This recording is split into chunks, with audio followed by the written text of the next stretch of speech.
नमस्कार मित्रों। आज मैं आपको एक अद्भुत कथा सुनाने जा रहा हूँ जो शिव भक्त नागिन के अटूट विश्वास और त्याग पर आधारित है। सावन मास में ऐसी कथा सुनने का विशेष महत्व है। अगर आप भी भगवान शिव के सच्चे भक्त हैं तो कमेंट में हर हर महादेव अवश्य लिखें। तो आइए भक्ति भाव से ओत प्रोत इस कहानी को शुरू करते हैं। दोस्तों, आगे बढ़ने से पहले आप सभी से रिक्वेस्ट है कि आप चैनल को सब्सक्राइब जरूर करें। हम बहुत मेहनत करके आपके लिए अच्छी और ज्ञानवर्धक कहानियां हम लेकर आते हैं, लेकिन कोई लाइक नहीं करता। आपसे एक ही विनती है कि वीडियो को लाइक करके शेयर जरूर करें। तो चलिए शुरू करते हैं। दोस्तों, प्राचीन काल की बात है। एक घने और सुनसान जंगल के बीचों बीच क्रिकवंध नाम का एक शिकारी अपनी पत्नी दाइनी के साथ रहता था। क्रिकवंध भले ही जंगल में रहता था, लेकिन वह निर्धन नहीं था। उसने अपने शिकारी जीवन में न जाने कितने निर्दोष जानवरों का शिकार किया और आसपास के इलाकों में लूटपाट करके बहुत सा सोना धन इकट्ठा कर रखा था। धन संपत्ति की उसे कोई कमी नहीं थी, लेकिन इसके बावजूद क्रिकवंत को मांसाहारी भोजन की इतनी आदत थी कि वह रोज शिकार पर जाता और निर्दोष पशुओं को मारकर उनका मांस घर लाता था। वह इतना लालची और कठोर हृदय का था कि उसके दरवाजे पर कोई भूखा दरिद्र भिक्षा मांगने आ जाता तो वह खाली हाथ लौटा देता। क्रिकवंध ने अपने जीवन में कभी परोपकार या दया का कोई काम नहीं किया था। वह कंजूस भी इतना था कि किसी जरूरतमंद को एक पैसा तक नहीं देता था। उधर क्रिकवंध की पत्नी दाइनी स्वभाव से अपने नाम के अनुरूप दयालु थी।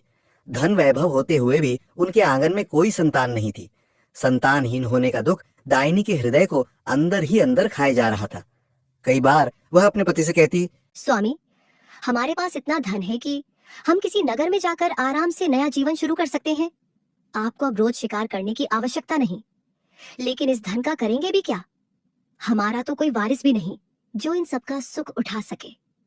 इस पर क्रिकवंध कड़वाहट से हंसकर कहता, प्रिय, इसमें मेरा क्या दोष? हमारे भाग्य में संतान सुख लिखा ही नहीं है, तो मैं क्या करूं? जब तक जिएंगे धन का उपभोग कर लेंगे। मरने के बाद जिसकी किस्मत होगी वो इसे भोग लेगा। पति पत्नी अक्सर इस प्रकार बात करते और संतान के अभाव से उपजी निराशा में डूब जाते। इस दंपति के घर के पास ही एक पुराना सांप का घर था। उस बिल में भुजंग नाम का एक नाग और उसकी पत्नी विशलता नाम की नागिन रहते थे। नाग नागिन का यह जोड़ा लंबे समय से वहां था और विशलता ने उसी बिल को अपना घर बना लिया था। उनके 7-8 छोटे छोटे बच्चे भी थे, जिनके साथ वे वहीं सुखपूर्वक जीवन बिता रहे थे। हर रोज नागिन विशलता जंगल में शिकार की तलाश में निकलती, छोटे मोटे जीव पकड़ कर लाती और अपने बच्चों का पेट भरती। संयोगवश विशलता नागिन का रास्ता प्रतिदिन क्रिकवंत के घर के सामने से होकर गुजरता था। वह देखती थी कि क्रिकवंत के पास धन दौलत की कोई कमी नहीं है, फिर भी उसके आंगन में कभी किसी भूखे जानवर या पक्षी के लिए अन्न या पानी का एक दाना तक नहीं डाला जाता।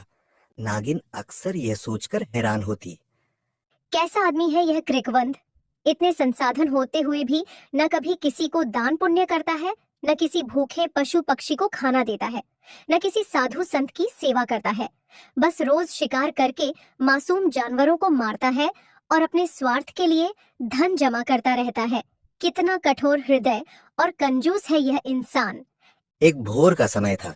रोज की तरह नागिन विशलता अपने बिल से बाहर निकली तो देखा क्रिकवंध और दाइनी आंगन में बैठे आपस में बातचीत कर रहे थे।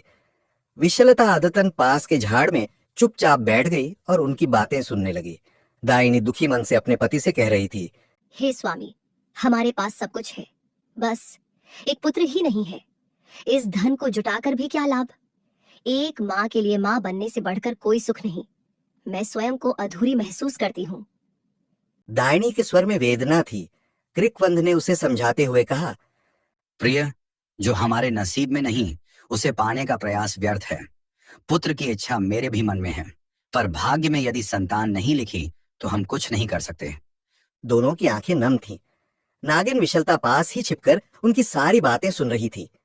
दाइनी की पीड़ा और कोमल भावनाएं सुनकर विशलता के हृदय में भी दया उमड़ आई। उसे दाइनी पर बड़ा तरस आया। विशलता ने सोचा, ये दाइनी कितनी भली स्त्री है। इसकी गोद सुनी है, संतान के लिए इसका हृदय तरस रहा है। मैं इसके दर्द को महसूस कर सकती हूँ। एक औरत अपने माँ न बन पाने के दुख को किसी को बता नहीं पाती, पर मैं उसका दर्द समझ रही हूँ। क्यों ना मैं इसकी मदद करूं? उस दिन शिकार को जाते समय विशलता का मन भारी था। वह तरह तरह के विचारों में उलझी रही। धीरे धीरे नागिन विशलता की यह रोजमर्रा की आदत हो गई कि वह सुबह होते ही क्रिकवंद के आंगन के पास जाकर छिप जाती और पति पत्नी की बातें सुना करती। दाइनी अपनी ममता भरी व्यथा कभी अपने पति से तो कभी मन ही मन भगवान से कहती। विशलता यह सब सुनकर चिंतित रहने लगी। उसे दाइनी की हालत पर सचमुच दुख होता था। दाइनी दिल की बुरी नहीं थी, वास्तव में वह बहुत दयालु थी। उसे उस नागिन से अपनापन सा हो गया था जो उनके आंगन के पास वाले बिल में रहती थी। दाइनी ने कभी नाग नागिन को नुकसान नहीं पहुंचाया, उलटे उनका अस्तित्व स्वीकारते हुए प्रेम से पेश आती थी। वह प्रतिदिन नागिन विशलता के बिल के पास एक कटोरी में दूध रख दिया करती और मन ही मन उस नाग को देवता स्वरूप मानकर प्रणाम किया करती थी। दाइनी को उम्मीद रहती कि जंगल की वह नाग देवी प्रसन्न होकर उनकी रक्षा करेगी। एक दिन नाग पंचमी का त्योहार आया। नाग पंचमी के दिन हिंदू धर्म में सर्पों की पूजा की जाती है। दाइनी उस सुबह स्नान करके आई और उन्होंने विशलता नागिन के बिल के पास पूजा की थाली रखी। थाली में फूल, अक्षत, चंदन और दूध से भरा एक कटोरा था। दाइनी हाथ जोड़कर श्रद्धा से बोली, हे नाग माता, मैं तुम्हें रोज दूध अर्पित करती हूँ। कृपा करके मेरी कोख भर दो, मुझे एक पुत्र का सुख मिल जाए। दाइनी की आंखों में आंसू थे और हृदय से निकली इस प्रार्थना में गहरी व्यथा थी। नाग पंचमी के शुभ दिन सर्प की पूजा और प्रार्थना दाइनी ने सच्चे मन से की थी। दाइनी की पुकार नागिन विशलता और उसके पति भुजंग नाग ने भी सुन ली। दूर झाड़ियों में छिपकर विशलता यह सब देख रही थी। दाइनी ने जिस कटोरी में दूध रखा था, विशलता ने धीरे से पास आकर उसमें से दूध पिया और मन ही मन दाइनी को आशीष दी। उस दिन विशलता ने निश्चय कर लिया कि वह दाइनी की मनोकामना पूर्ण करवाएगी। उस शाम नागिन विशलता अपने पति भुजंग के पास पहुंची और चिंतित स्वर में बोली, स्वामी, मैं सोच रही हूँ कि हम इस दाइनी की कुछ सहायता करें। वह बेचारी रोज मुझे दूध पिलाती है और मुझ पर इतना स्नेह रखती है, फिर भी उसकी गोद खाली है। एक नारी का जीवन माँ बनने के बाद ही पूर्ण होता है। भुजंग नाग ने लंबी सांस लेते हुए कहा, प्रिय विशलता, तुम ठीक कहती हो। दाइनी सचमुच भोली और दयालु स्त्री है, पर हम उसकी कैसे मदद करें? किसी के भाग्य को बदलना हमारे बस में नहीं। हम तो साधारण नाग हैं, हम किसी को पुत्र दे सके ऐसी शक्ति हमारे पास कहाँ? विशलता बोली, हाँ, यह तो मैं जानती हूँ कि हम स्वयं उसे संतान नहीं दे सकते, लेकिन भगवान शंकर में तो असीम शक्ति है। वे तो मृत को भी जीवित कर सकते हैं, तो एक निह संतान को संतान सुख देना भी उनके लिए कठिन नहीं। क्यों ना मैं स्वयं कैलाश पर्वत पर जाऊं और महादेव से इस स्त्री के लिए पुत्र की भीख मांगूं। भुजंग यह सुनकर घबरा गया। वह बोला, प्रिय, कैलाश पर्वत तक जाना इतना आसान नहीं है। मार्ग दुर्गम है और खतरों से भरा है। तुम अकेली नागिन रेंगते रेंगते वहां तक पहुंचना चाहोगी तो न जाने कितना समय लगेगा।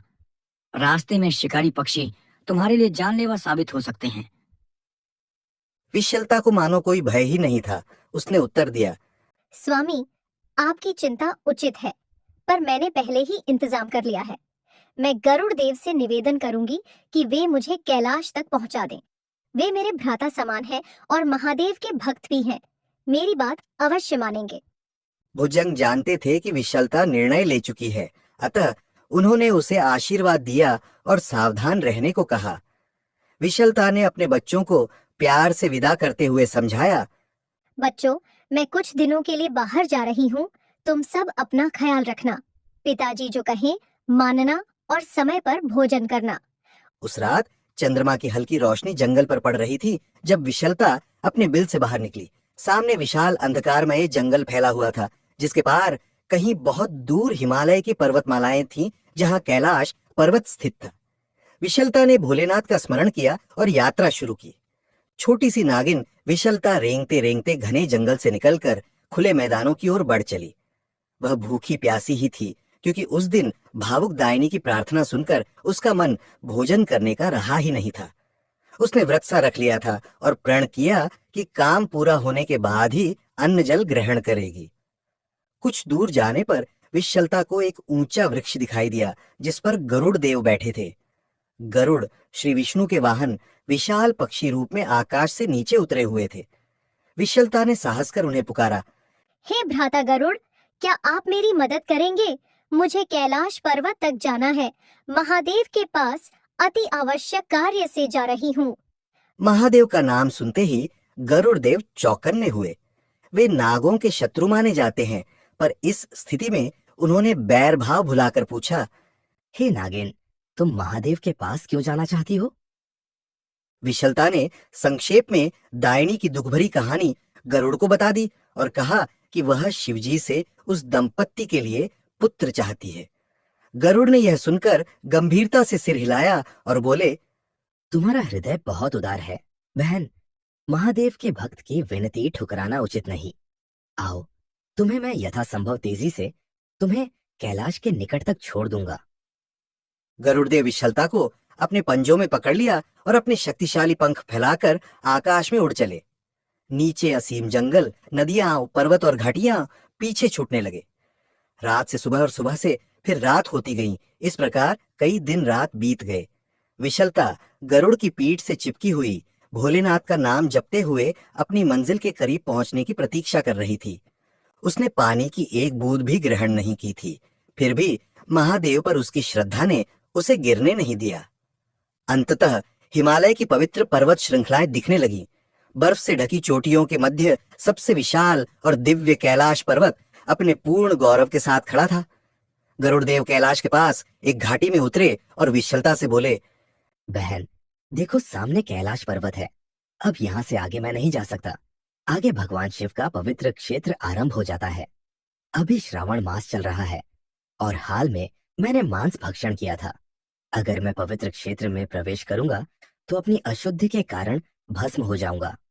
इसलिए अब तुम स्वयं ही आगे जाओ। इसके बाद जब भी मेरी सहायता लगे, मेरा आवाहन करना, मैं सहायता के लिए चला आऊंगा। विशलता गरुड़ की वात्सल्य भरी चिंता समझ गई। वह उनसे नीचे उतरी और हाथ जोड़कर बोली, भैया गरुड़, आपने यहाँ तक मेरी सहायता की, इसके लिए कोटि कोटि धन्यवाद। आप धन्य हैं। गरुड़ ने आशीर्वाद दिया और उड़कर वापस अपने मार्ग चले गए। अब विशलता अकेली रह गई थी। सामने आकाश छूता कैलाश पर्वत था जिसकी छोटी बादलों को चूम रही थी। विशलता ने हिम्मत बांधी और पत्थरों व बर्फीली धरती पर रेंगती हुई ऊपर चढ़ने लगी। ऊंचाई बढ़ने के साथ हवा पतली और ठंडी होती जा रही थी। तेज बर्फीली हवाएं चल रही थीं, लेकिन विशलता के मन में महादेव से मिलने की दृढ़ इच्छा उसे आगे बढ़ाती रही। कई बार वह तीव्र ठंड और थकान से कांप उठती, किंतु हर बार भोलेनाथ का स्मरण कर खुद को संभालती। इस कठिन यात्रा में विशलता के शरीर से खून की बूंदें भी निकल आईं, क्योंकि नुकीले पत्थरों पर रेंगने से उसे चोटें लग रही थीं।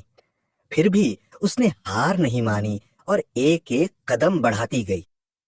कैलाश पर्वत के शिखर के निकट, जहां वातावरण अत्यंत शीतल, शांत और आध्यात्मिक था, विशलता आखिरकार पहुंच ही गई।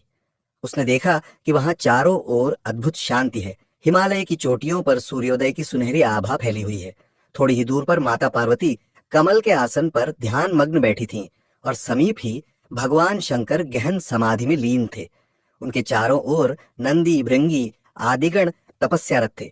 विशलता ने पहली बार दिव्य देवी देवताओं के साक्षात दर्शन किए। पार्वती जी के मुखमंडल से तेज प्रकाश निकल रहा था और उनके सौम्य स्वरूप को देखकर विशलता की आंखें श्रद्धा से छल छला उठीं। विशलता थकी तो बेहद थी, फिर भी वह खुद को घसीटते हुए माता पार्वती के चरणों तक पहुंची। जैसे ही पार्वती की दृष्टि उस नागिन पर पड़ी, उनका वात्सल्य उमड़ पड़ा। मां पार्वती ने कोमल स्वर में पूछा, हे पुत्री, तुम कौन हो? इतनी व्याकुल और कष्ट में दिख रही हो। तुम इतनी दूर तक कैसे पहुंची? क्या समस्या है तुम्हें? पार्वती के मधुर वचनों को सुनते ही विशलता का आत्मविश्वास लौट आया। उसे लगा मानो एक स्नेहमयी मां उससे बात कर रही है। विशलता ने गदगद होते हुए उत्तर दिया, माता, मैं दूर जंगल से आई एक नाग कन्या हूँ। मैं अपने लिए नहीं, किसी और के दुख के लिए व्याकुल हूँ। पार्वती ने आश्चर्य से पूछा, पुत्री, ऐसा कौन सा दुख है जो तुमको यहाँ तक खींच लाया? बेझिझक बताओ। यह सुनते ही विशलता के आंसू बह निकले। वह बोली, माँ, जिस जंगल में मैं रहती हूँ वहाँ कृकवंध नामक एक शिकारी और उसकी पत्नी दाइनी रहते हैं। उस बेचारी स्त्री की कोई संतान नहीं है। वह अत्यंत भली है, रोज मुझे दूध पिलाती है, जीव जंतुओं से प्रेम करती है, पर ईश्वर ने उसकी कोख सूनी रखी है। मैं उससे बहुत लगाव रखती हूँ। आप कृपा करके उसे एक पुत्र प्रदान कर दीजिए माँ, वरना वह दुख से मर जाएगी। इतना कहकर विशलता फफक फफक कर रो पड़ी। वह कई दिन की भूखी प्यासी और यात्रा की मार से कमजोर तो थी ही, भावनाओं के ज्वार ने उसे और निढाल कर दिया। उसने अपने भीतर समाये समस्त दुख को आंसुओं में बह जाने दिया और फिर थकान के कारण अर्ध चेतन सी होकर भूमि पर गिर पड़ी। माता पार्वती को इस नाग कन्या पर बड़ी दया आई। उन्होंने तुरंत पास रखे कमंडल से उसके मुंह में थोड़ा दूध डाला और बोले, हे पुत्री, धैर्य रखो। महादेव अभी ध्यान से उठते ही होंगे, फिर हम उनसे अवश्य बात करेंगे। तुम्हारी मनोकामना पूरी करने का हम भरसक प्रयत्न करेंगे। थोड़ी देर बाद भगवान शिव ने अपनी समाधि समाप्त की और नेत्र खोले। भोलेनाथ ध्यान स्थिर थे, पर पार्वती को आया देख मुस्कुराए। माता पार्वती ने दाइनी और कृकवंध की पूरी स्थिति शिवजी को बताई और निवेदन किया। हे स्वामी, मध्य प्रदेश के एक सघन वन में कृकवंध नाम का शिकारी और उसकी पत्नी दाइनी रहते हैं। मैं जानना चाहती हूँ कि क्या उनके भाग्य में संतान सुख लिखा है या नहीं। महादेव ने अपनी दिव्य दृष्टि से तुरंत उन दोनों के भाग्य का लेखा देखा। उन्होंने गंभीर स्वर में कहा, पार्वती, विधि के विधान में उनके लिए संतान योग नहीं है। उनके भाग्य में पुत्र होना लिखा ही नहीं है। यह सुनते ही विशलता का हृदय धक से रह गया, पर वह चुप रही। माता पार्वती को जैसे इस उत्तर की आशंका थी। उन्होंने तुरंत आग्रह किया, हे प्रभु, यदि उनके भाग्य में पुत्र नहीं है तो आपको अपनी शक्ति से उन्हें पुत्र प्रदान करना होगा। महादेव ने कहा, पार्वती, तुम्हें पता है कि मैं प्रकृति के नियमों से छेड़छाड़ नहीं करता। जिनके भाग्य में जो नहीं है उसे देना उचित नहीं। पार्वती जी को यह जवाब स्वीकार नहीं था। उन्होंने विनम्र किंतु दृढ़ स्वर में कहा, स्वामी, यह नाग कन्या विशलता इतनी दूर से आशा लेकर यहाँ तक आई है। इसने भूख प्यास की परवाह न करके जंगल पर्वत पार करके आप तक अपनी गुहार पहुंचाई है। यदि हम इसकी प्रार्थना नहीं सुनेंगे तो इसका हृदय टूट जाएगा। यह विश्वास लेकर आई है कि भोलेनाथ सबकी बिगड़ी बना देते हैं। इसे निराश लौटाना ठीक नहीं होगा। भगवान शिव एकटक पार्वती की बातें सुनते रहे।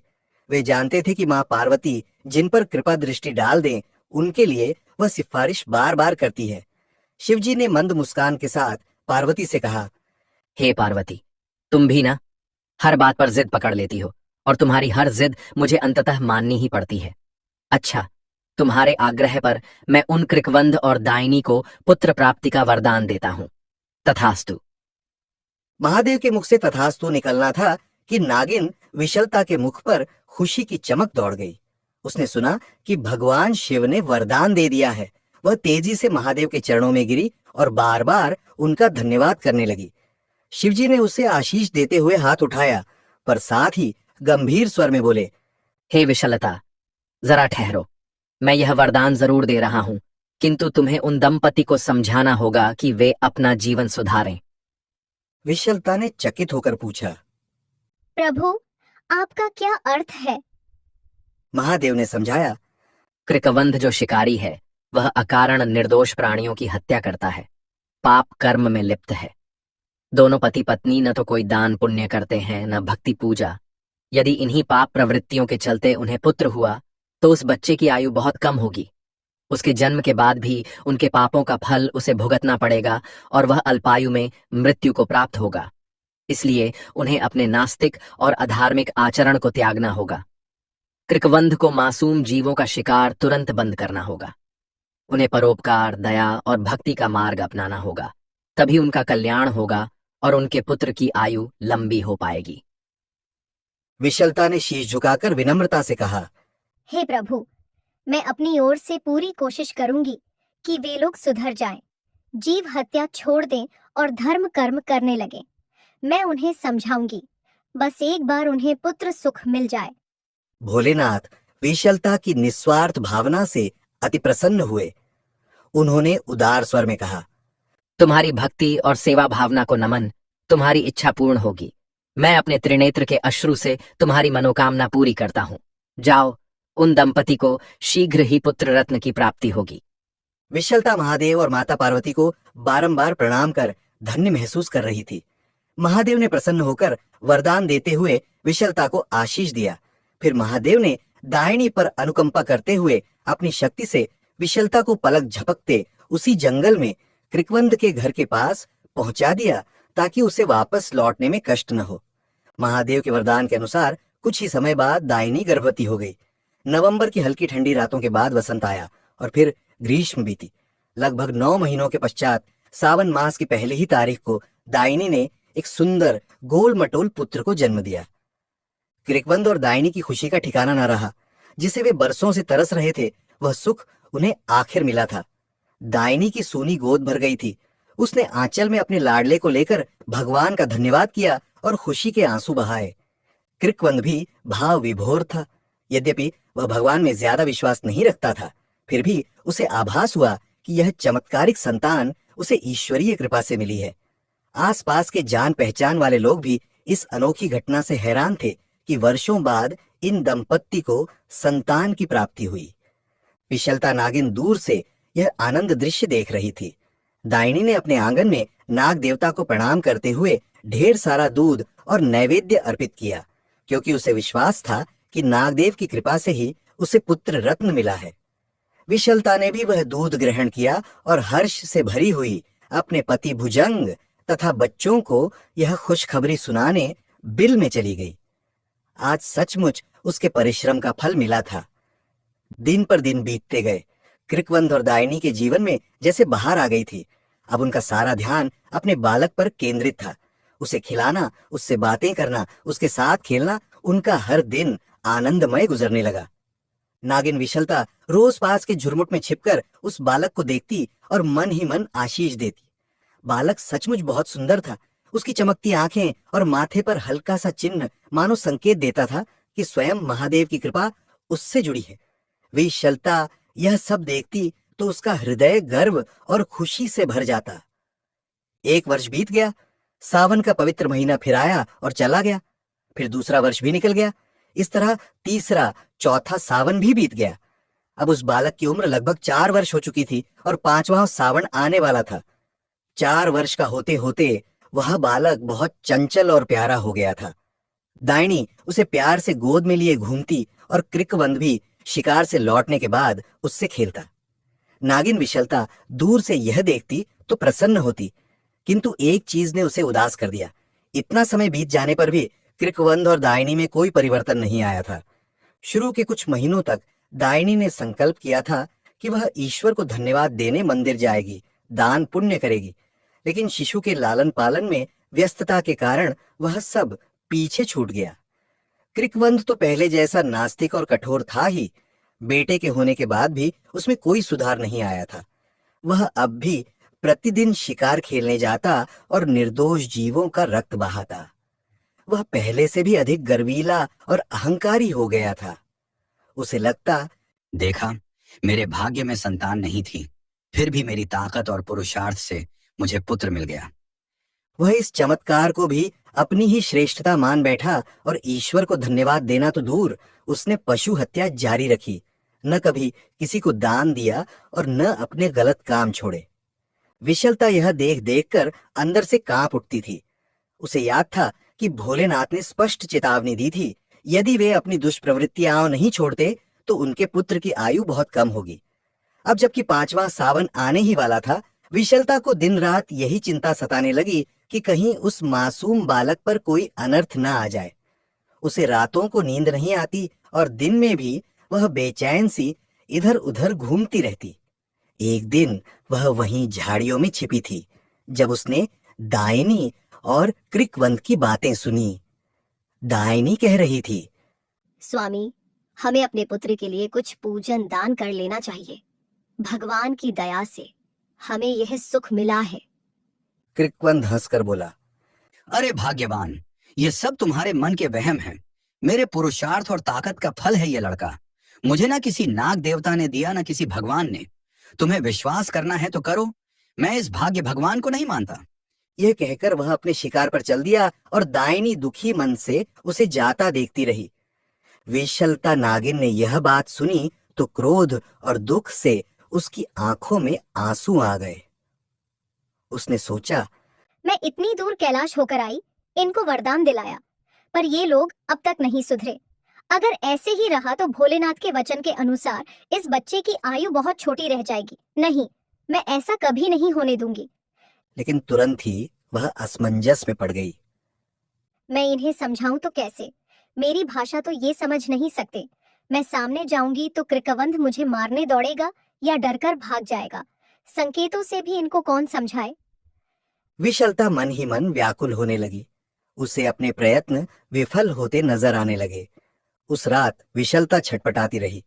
एक तरफ समय तेजी से बीत रहा था और दूसरी तरफ कृकवंध दायनी को सही राह पर लाने का कोई उपाय उसे सूझ नहीं रहा था। अंततः उसने फिर से कैलाश जाने का निर्णय लिया। उसे लगा अब केवल भोलेनाथ और माता पार्वती ही कोई उपाय निकाल सकते हैं।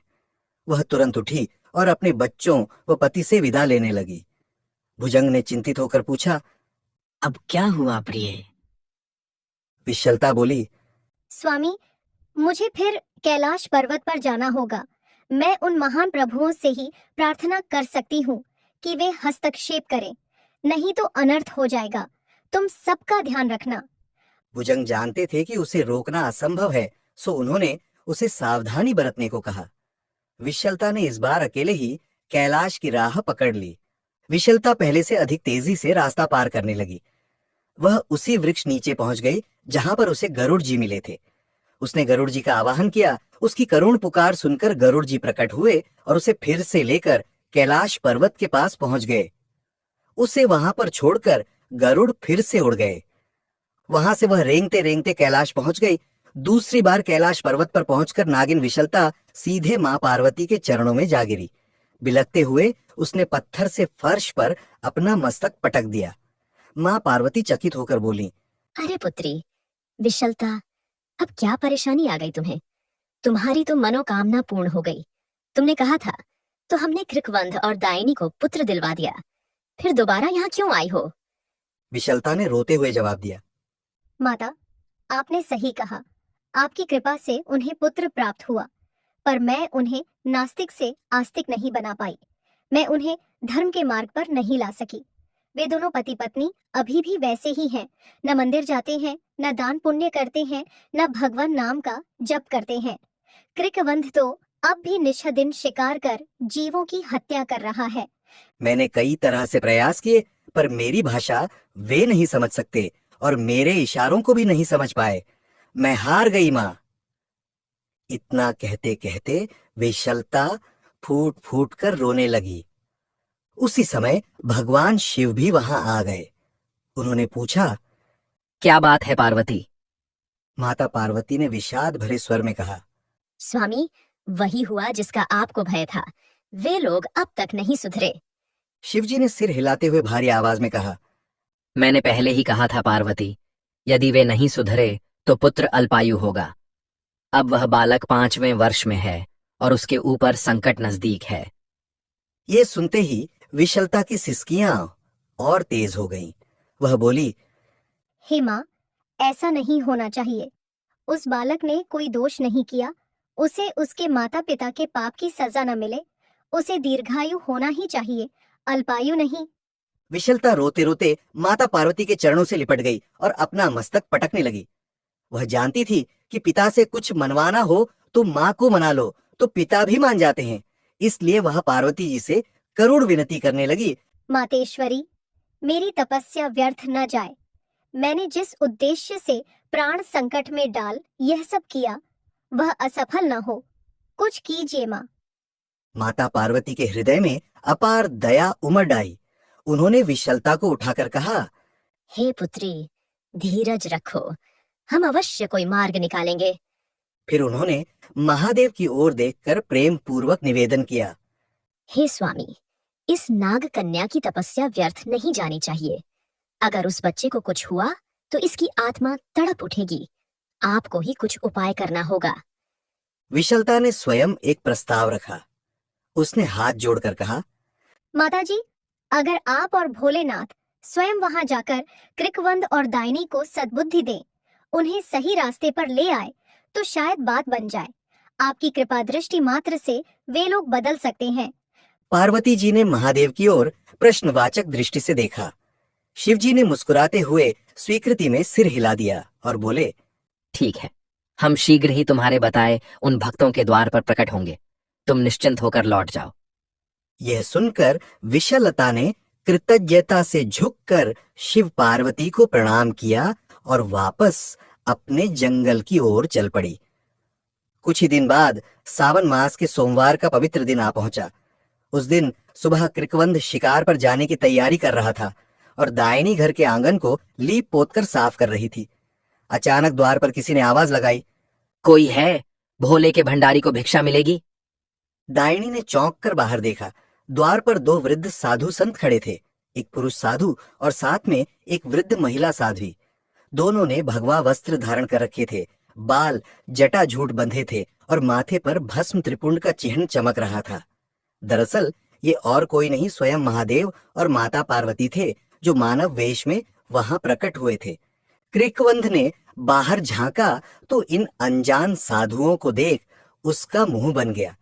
उसने मन में सोचा, ये जंगल में कहां से टपक पड़े? जरूर भोजन या दान मांगने आए होंगे। उसे यह बाधा बिल्कुल पसंद नहीं आई और वह अनमना सा वापस भीतर जाने लगा। साधु वेशधारी महादेव ने पुनः आवाज लगाई, माता, बड़ी तीव्र भूख लगी है। क्या तुम्हारे द्वार से कुछ अन्न जल मिल सकता है? कृकवंध ने खींचकर जवाब दिया, सुनो साधु महाराज, हमारे पास तुम्हें देने को कुछ नहीं है। यह घोर जंगल है, यहाँ तुम्हें भिक्षा नहीं मिलेगी। पास के गांव में जाओ और वहां से मांग लो, हमारे सिर मत पड़ो। साधु रूपी महादेव ने यह सुन क्रोध का अभिनय करते हुए कड़क कर कहा, अरे अहंकारी शिकारी, हम योगी जन यूं खाली हाथ लौट जाए, यह तुम्हारे लिए उचित न होगा। यदि तुमने हमें भोजन नहीं कराया तो हम शाप देंगे कि इसी क्षण तुम्हारा समस्त परिवार नष्ट हो जाए। उनकी वाणी में अचानक ऐसी गर्जना और शक्ति प्रकट हुई कि कृकवंध भय से कांप गया। दायनी भी आतंकित होकर कृकवंध से बोली, स्वामी, कृपा करके इन्हें निराश मत कीजिए। कोई अनर्थ हो गया तो हमारा जीवन भर का सुख छिन जाएगा। कृकवंध साधुओं के तेज से पहले ही डर गया था। वह बड़बड़ाते हुए बोला, ठीक है, आ जाओ महाराज, भीतर आ जाओ। दायनी ने तुरंत दोनों साधु साध्वी को आदर पूर्वक घर के भीतर बिठाया। वह बोली, आप लोग थक गए होंगे, पहले थोड़ा जल ग्रहण कीजिए। फिर उसने जल्दी जल्दी घर में जो भी अन्न सब्जी था उससे स्वादिष्ट भोजन बनाने की तैयारी शुरू की। कुछ ही देर में दायनी ने रसोई से आवाज दी, भोजन तैयार है स्वामी जी। वह विभिन्न पकवान, रोटियां, सब्जियां और कुछ मीठा परोस कर ले आई। साधु वेशधारी भगवान शिव और माता पार्वती आसन पर बैठ गए और भोजन करने लगे। घर में बैठा छोटा बालक उत्सुकता से इन अनोखे मेहमानों को देख रहा था। माता दायनी उसे समझा रही थी कि चुपचाप रहे, पर बालक था बहुत चंचल। वह उछलता कूदता कभी रोटी लाकर बाबा के आगे रख देता, कभी कटोरे में सब्जी भरकर साध्वी माँ के पास ले जाता, तो कभी अपने हिस्से की गुड़ की मिठाई उठा लाता और कहता, लो बाबा, मिठाई खाओ। उसके भोलेपन पर साधु दंपति मंद मंद मुस्कुरा रहे थे। माता पार्वती ने स्नेह से बालक के सिर पर हाथ फेरा और मन में सोचा, यह बालक महादेव का प्रसाद है, तभी इतना निश्चल और प्रसन्न चित्त है। शिवजी भी मन ही मन उस बालक पर प्रेम लुटा रहे थे। दायनी और कृकवंद विनम्रता पूर्वक पास खड़े थे, जबकि शिव पार्वती ने भरपेट भोजन किया। जब वे तृप्त हो गए तो हाथ जोड़कर उठ खड़े हुए। भोजन कर चुकने के बाद दोनों अतिथि बाहर चलने को उद्यत हुए। कृकवंद और दायनी उनके पीछे पीछे आंगन तक आए। दोनों दंपति के मन में भय था कि कहीं साधु महाराज उनकी सेवा से अप्रसन्न न रह गए हों। वे हाथ जोड़कर क्षमा याचना करने लगे।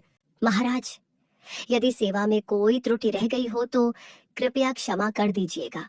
बस हम पर शाप मत दीजिएगा। दायनी ने भी दीन स्वर में विनती की। यह सुन साधु तनिक रुके।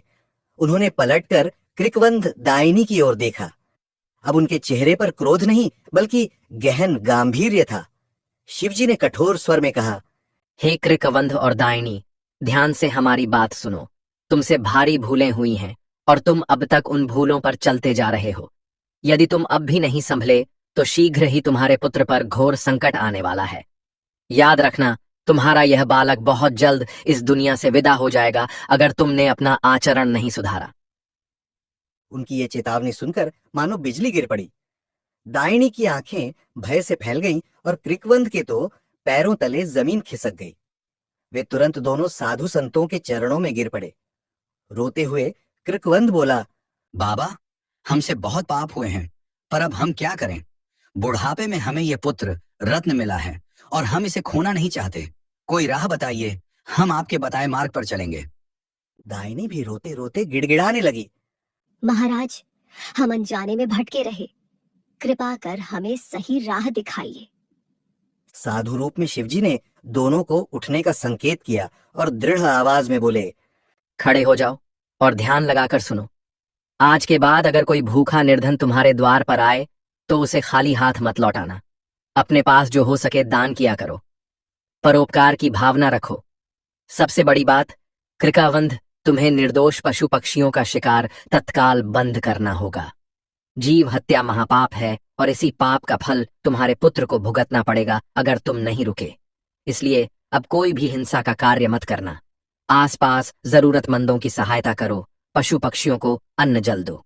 अपना मन ईश्वर की भक्ति में लगाओ। विशेषकर श्रावण मास के पवित्र सोमवार का व्रत किया करो और भगवान शिव की पूजा, रुद्राभिषेक आदि कर्म श्रद्धा से करो। अपने पापों के प्रायश्चित्त का यही मार्ग है और तुम्हारे पुत्र की रक्षा इसी से संभव होगी। महादेव ने यह बात इतनी शक्ति और अधिकार से कही कि कृकवंध दायनी दोनों के रोंगटे खड़े हो गए। उन्होंने आदर पूर्वक सिर झुकाकर कहा, बाबा, हम शपथ लेते हैं कि आज से आपके हर उपदेश का पालन करेंगे। हम किसी भी जीव को कष्ट नहीं देंगे, दान पुण्य करेंगे और प्रति सोमवार व्रत रखेंगे। दायनी ने आगे बढ़कर अपने बालक को पकड़ा और कहा, हम अपने बेटे के लिए, उसकी लंबी उम्र के लिए सब कुछ करेंगे। साधु रूपी महादेव ने आशीर्वाद हेतु हाथ उठाया और संतोष से मुस्कुराए। अब समय आ गया था उन्हें वास्तविकता बताने का। साध्वी स्वरूप में खड़ी माता पार्वती ने कोमल स्वर में कहा, वत्स कृकवंध, एक बात याद रखना, तुम्हारे घर में जो यह पुत्र किलकारियां मार रहा है, यह तुम्हारे अपने कर्मों का फल नहीं है, क्योंकि तुम्हारे भाग्य में कोई संतान थी ही नहीं। तुम्हें यह वरदान स्वरूप पुत्र मिला है। कृकवंध आश्चर्य से पूछ बैठा, वरदान? किसका वरदान? पार्वती जी ने कृकवंध को देखा। फिर पास ही झाड़ी में कुछ हलचल हुई और नागिन विशलता प्रकट हुई। पार्वती जी ने मुस्कुराते हुए बताया, यह नागिन विशलता जो तुम्हारे आंगन के पास रहती है, इसी के अथक प्रयास और तप से तुम्हें पुत्र की प्राप्ति हुई है। यही हमारी भक्त है जिसने तुम्हारे लिए भगवान शिव से पुत्र याचना की थी। यह कैलाश पर्वत तक गई, तप किया और शिवजी पार्वती जी को प्रसन्न करके तुम्हारे भाग्य में पुत्र लिखवा लाई। इस नाग कन्या की विनती का फल है कि तुम्हारे आंगन में यह नन्हा राजकुमार खेल रहा है। यह सुनकर कृकवंध दायनी का मुख आश्चर्य से खुला रह गया। उन्हें सहसा पिछली घटनाओं की कड़ियाओं मिलाने पर याद आया कि सचमुच नाग पंचमी पर दायनी ने नाग देवता से पुत्र मांगा था और तभी से सब बदल गया। वे शर्म और कृतज्ञता से भर उठे।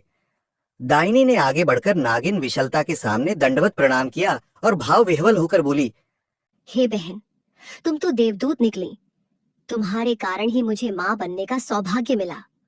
ये उपकार मैं जीवन भर नहीं भूलूंगी। कृकवंध को भी अपनी भूल का एहसास हो चुका था। उसने भी सिर झुकाकर नागिन को प्रणाम किया और बोला, मैं आपसे क्षमा मांगता हूँ। मैं अज्ञानी रहा, न आपको पहचाना न आपकी कृपा को। आपने निस्वार्थ भाव से हमारे लिए इतना बड़ा त्याग किया। अब से आप हमारी बहन और हितैषी हों। नागिन विशलता ने विनम्रता से दायनी को नमन किया और मधुर आवाज में कहा, हे बहन दायनी, मुझ में कोई गुण नहीं, मैं तो बस माध्यम थी। तुम्हारा दिल निर्मल है और तुमने भी तो रोज मेरे बच्चों के लिए दूध रखा, मुझे बहन जैसा ही स्नेह दिया। मैं तुम्हारी कृतज्ञ हूँ। विशलता और दायनी की इस बहनापे को देख माता पार्वती प्रसन्नता से मुस्कुराई। कृकवंत के मन से भी सारा पाप बोध मानो धुल गया। वह मन ही मन संकल्प ले रहा था कि आगे से ऐसा जीवन जिएगा जो नागिन विशलता की तपस्या को सार्थक करे। श्रावण मास का सोमवार का वह दिन सचमुच अद्भुत था। जैसे ही कृकवंत दायनी ने सत्य को जाना, साधु साध्वी रूपी भगवान शिव और माँ पार्वती ने सहसा अपना वेश परिवर्तित करना शुरू कर दिया। कृकवंत और दायनी चकित होकर देखने लगे। साधु के रूप में खड़े महादेव सहसा दिव्य तेज से चमकने लगे। उनके जटाजूट से गंगा की धारा प्रकट होने लगी। गले में सर्पों की माला झिलमिला उठी। त्रिशूल और डमरू हाथों में प्रकट हो गए। माता पार्वती का स्वरूप भी दिव्य हो उठा। उनके माथे पर अर्धचंद्र और आभूषण प्रकाशमान थे और उनकी 4 भुजाएं प्रकट हो गईं। अगले ही पल भोलेनाथ और जगदम्बा अपने पूर्ण विग्रह में कृकवंध दायनी के सामने स्थित थे। उन्हें साक्षात शिव पार्वती के दर्शन मिल चुके थे। कृकवंध दायनी ने अपने पुत्र सहित भूमि पर साष्टांग प्रणाम किया। उनकी आंखों से अश्रुधारा बह निकली, पर इस बार ये आंसू अपार आनंद और भक्ति के थे। उन्होंने कभी सपने में भी नहीं सोचा था कि खुद भगवान उनके घर पधारेंगे। शिवजी ने इस परिवार उन्हें आशीर्वाद दिया, सदा सुखी रहो। उस क्षण कृकवंध दायनी को लगा कि उनके जीवन का सारा अंधेरा मिट गया, सारे कष्ट दूर हो गए। भगवान शिव और माता पार्वती की कृपा से कृकवंध और दायनी का परिवार आलोकित हो उठा। देवाधिदेव महादेव ने प्रसन्न होकर घोषणा की, आज से तुम लोग हमारे परम भक्त हुए। तुम्हारे घर से कोई निराश नहीं जाएगा। तुम्हारे पुत्र पर अब हमारा आशीर्वाद है, वह 100 वर्ष से अधिक जिएगा। माता पार्वती ने भी दायनी के सिर पर हाथ रखा और कहा, पुत्री, तुम्हारा हृदय निर्मल है। श्रद्धा और भक्ति के मार्ग पर हमेशा चलते रहना। यह कहकर महादेव दंपति ने अपनी दिव्य लीला समाप्त की। उन्होंने एक उज्जवल आशीर्वाद भरी दृष्टि वहां उपस्थित सभी पर डाली और अंतर्धान हो गए। विशलता नागिन भी भाव विभोर थी।